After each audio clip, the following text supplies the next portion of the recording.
ترجمان مسلم نون مریم اورنگزیب نے کہا ہے کہ نیب کی جاری کردہ پریس ریلیز نیب نیازی گٹھ جوڑ ہے۔ یہ اصل میں وزیر اعظم ہاؤس کی پریس ریلیز ہے۔ میڈیا سے گفتگو میں ان کا کہنا تھا کہ نیب لاہور نے کہا کہ ہم نے 578 ارب روپے کی ریکوری کی ہے۔ بتایا جائے ریکوری پر کتنے پیسے خرچ ہوئے۔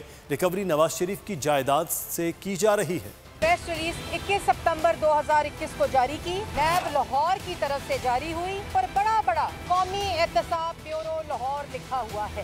اصل میں یہ وزیر اعظم ہاؤس اسلام آباد کی پریس ریلیز ہے جو عمران خان صاحب کے حکم کے اوپر قومی احتساب بیورو نیب نیازی گٹھ جوڑ نے جاری کی ہے۔ اس کے اندر لکھا ہے کہ گزشتہ 4 سالوں کے دوران 538 ارب روپے کی ریکوری کی گئی ہے جس کی مثال نہیں ملتی۔ تو سب سے پہلے تو پاکستان مسلم لیگ نون کا یہ مطالبہ ہے کہ 538 ارب روپے کی جو ریکوری ہوئی ہے اس کو پبلک کیا جائے، پاکستان کی عوام کو بتایا جائے۔